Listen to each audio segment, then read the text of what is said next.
Hello everyone, welcome back to my channel. First of all congratulations to everyone जिन्होंने कल SBI clerk prelims का exam clear कर लिया है। अब आपके पास रफली अराउंड 10 डेज़ ही बचे हैं मेंस एग्ज़ाम्स के लिए। तो ऐसे तो मैं आपको कोई फेक प्रोमिसेस नहीं करने वाली हूँ कि ये 10 डेज़ की मैं एक स्ट्रैटेजी बता देती हूँ जिससे आप अभी पढ़ना स्टार्ट करोगे तो 10 डेज़ में ही मेंस क्लियर कर लोगे। क्योंकि मैंने स्टार्टिंग से ही आपको बोला है कि आपको हमेशा प्रीलिम्स एंड मेंस की तैयारी साथ में करनी चाहिए। अब कुछ बच्चे ऐसे भी हैं जिन्होंने सोचा नहीं था कि उनका प्रीलिम्स क्लियर हो जाएगा, क्योंकि अब कट ऑफ थोड़ी कम गई है, उनका भी क्लियर हो गया। एंड कुछ लोगों ने पढ़ा भी नहीं था ये सोच के कि क्लियर नहीं होगा, अब क्लियर हो गया तो पैनिक कर रहे हैं। इसलिए मैंने हमेशा से आपको बोला था कि मेंस का साथ में पढ़ो। खैर, अभी ये 10 डेज़ में आपको क्या करना है एक रफ़ आइडिया मैं आपको देने वाली हूँ। तो चलिए वीडियो को स्टार्ट करते हैं। वीडियो हेल्पफुल लगी तो बस कमेंट करके बता देना। तो सबसे पहले अगर बात करें कि इस 10 डेज़ में जो सबसे इम्पॉर्टेंट है आपके लिए वो है आपका करंट अफेयर्स। अभी इन 10 दिनों में आपको एटलीस्ट 3 घंटे देने ही पड़ेंगे, ये भी मैं आपको एटलीस्ट बोल रही हूँ। क्योंकि अब जो है आप करंट अफेयर्स में रिस्क नहीं ले सकते, करंट अफेयर्स का लेवल थोड़ा अप हो गया है। एंड अभी ये जो है 10 डेज़ में आपको सिर्फ और सिर्फ करंट अफेयर्स के रिवीजन पे ध्यान देना है।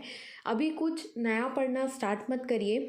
आपने जितना भी पढ़ा होगा, भले आपने 4 मंथ्स का पढ़ा होगा, 5 मंथ्स का पढ़ा होगा, उसको अभी आपको सिर्फ रिवीजन करना है। तो करंट अफेयर्स की रिवीजन कैसे करनी है? आपने जो नोट्स बनाए होंगे आप उसको फिर से पढ़िए, या फिर अगर आपने कोई पीडीएफ प्रिंट कराई होगी आप उसको पढ़िए। जैसे मैंने आपको रिकमेंड किया था कि स्मार्ट किड का मॉक ड्रिल परचेस कर लो, लास्ट ईयर से ही मैंने आपको बोला था कि ये बहुत काम आएगा आपके मेंस के लिए। तो अगर आपने उसको फॉलो किया तो आप उसकी जो पीडीएफ है उसको आप डाउनलोड करके, मंथली वाली जो उनकी पीडीएफ है उसको डाउनलोड करके उसको रिवाइज़ कर लीजिए। एक बार आपने पीडीएफ को रिवाइज़ कर लिया, आपके नोट्स को रिवाइज़ कर लिया, उसके बाद आपको देना है क्विजेस। और एक बात और ध्यान रखना है, करंट अफेयर्स को बिना रिवाइज़ करिए मत जाइएगा। एटलीस्ट आपको 2 से 3 बार रिवाइज़ करके जाना ही है, तभी आपको याद रहेगा, वरना आप एग्ज़ाम में जो ऑप्शंस होते हैं उसको देख के आप कंफ्यूज हो जाओगे। और क्विज़ेस ज़रूर से देकर जाना, आप देखना आपको कितना ज़्यादा इम्प्रूवमेंट मिलेगा। ये 10 दिन भी अगर आप क्विज़ेस लगाते हो तो आपके लिए सफिशिएंट होगा। आप वीकली क्विज़ेस लगा सकते हो और मंथली क्विज़ेस आप लगा सकते हो, डेली वाले पे मत जाना। आप जैसे बैकवर्ड्स आपको स्टार्ट करना है, अभी जनवरी का मंथ है तो आप दिसंबर का वीक 1 से क्विजेस देना स्टार्ट करिए, फिर नवंबर का दीजिए, फिर अक्टूबर का दीजिए, ऐसे दे सकते हो। अगर आपको टाइम ऐसा लगता है कि कम पड़ रहा है तो आप मंथली क्विजेस देना स्टार्ट कर सकते हो। दिसंबर का क्विज़, नवंबर का, फिर अक्टूबर का, ऐसे आप दे सकते हो। बाकी स्मार्ट कीड़ा का जो मैंने मॉक ड्रिल बताया था, और उसमें आप री अटेम्प्ट भी कर सकते हो क्विज़। मान लीजिए आपने दिसंबर का क्विज़ दे दिया एंड आपने रिवीजन कर लिया, पर एग्ज़ाम के 1-2 दिन पहले आपको ऐसा लगता है कि फिर से रिवाइज करना है, तो क्विक रिवीजन के लिए आप उनका री अटेम्प्ट भी कर सकते हो क्विज़ को। जो क्विज़ आपने दी थी उसको दोबारा दे सकते हो। तो आपको क्विज़ेस ज़रूर से देना है, ये भी बहुत ज़्यादा इम्पॉर्टेंट है। इसके बाद है आपको इंग्लिश प्रैक्टिस करनी है मेंस लेवल की। अभी मैं बोलूँगी कि अभी कोई वीडियोस वगैरह मत ही देखिए, 10 दिन बहुत कम होते हैं मेंस के लिए। आपको मेंस लेवल का क्या करना है मैंने आपको बताया था, एडिटोरियल तो आपका डेली चलेगा ही। एटलीस्ट 3 एडिटोरियल आपको पढ़ना है, क्योंकि अब मेंस का एग्ज़ाम है तो आपको भी अपनी पढ़ाई थोड़ी मजबूत करनी पड़ेगी। उसके बाद मेंस लेवल का जो आरसी होता है वो 2 आरसी लगाएंगे आप मेंस लेवल की। कोई भी वेबसाइट से आप लगा सकते हो जहाँ पे भी आपको कंफर्टेबल लगता है। इसके बाद आपको जो ध्यान देने वाली चीज़ है वो है मेमोरी बेस्ड क्वेश्चन पेपर। अगर अभी तक आपने मेमोरी बेस्ड क्वेश्चन पेपर को सॉल्व नहीं किया है तो अब ज़रूर कर लीजिए। आप पीडीएफ फॉर्मेट में भी कर सकते हो, और क्वांट्स के लिए तो आप memory based question paper Harshal sir की जो यूट्यूब वीडियो है वहाँ से आप सॉल्व कर सकते हो। आप गूगल कर लोगे तो आपको SBI clerk mains memory based question paper मिल जाएगी। तो 2022 एंड 2021 का मेमोरी बेस्ड क्वेश्चन पेपर लगा लेना, खासकर की क्वांट्स एंड रीजनिंग का। अब आपका आता है सेकेंड मोस्ट इम्पॉर्टेंट थिंग, वो है मेंस का मॉक।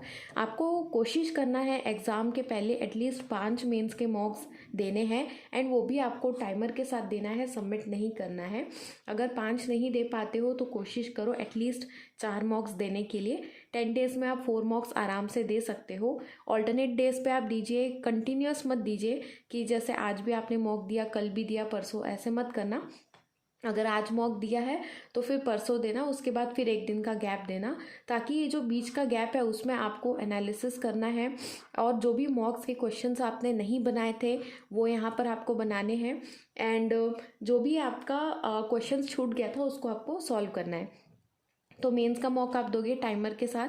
एंड कोशिश करना कि जो आपका शिफ्ट है, आपको एडमिट कार्ड आ गया होगा शायद अभी तक, तो उसमें आपका दिया होगा, जैसे मान लीजिए फर्स्ट शिफ्ट है सुबह 7 बजे से, तो कोशिश करना कि उसी टाइम पे आप ये मेंस का मॉक लगाओ।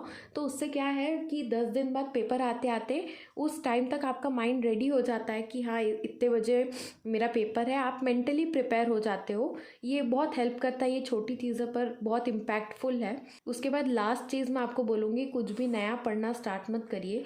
कोई भी आपका टॉपिक छूट गया है तो भी कोई बात नहीं, अब कुछ नया नहीं पढ़ना है। ये 10 दिन में सिर्फ और सिर्फ आपको रिवीजन पे फोकस करना है, आपको प्रैक्टिस पे फोकस करना है क्वेश्चन की, एंड उसके बाद आपको मॉक्स पे फोकस करना है। एंड आपको ऐसा लगता है कि कोई भी एक पर्टिकुलर सेक्शन है जिसमें आपको दिक्कत आ रही है, तो उसके आप ज़रूर से सेक्शनल टेस्ट देना। ये जो बीच का मैंने आपको गैप बताया था उसमें आप सेक्शनल टेस्ट भी दे सकते हो, या फिर कोई आप पीडीएफ भी अगर सॉल्व करना चाहते हो तो वो भी कर सकते हो। ये 10 दिन बस सिर्फ आप करंट अफेयर्स एंड मॉक देने के ऊपर ही फोकस करेंगे आप। तो आई होप ये वीडियो आपको हेल्पफुल लगी होगी। बस ज़्यादा वीडियोस वगैरह मत देखना, टाइम वेस्ट मत करिए। All the best for your exams. आज के लिए बस इतना ही, मिलते हैं नेक्स्ट वीडियो में, तब तक के लिए बाय बाय।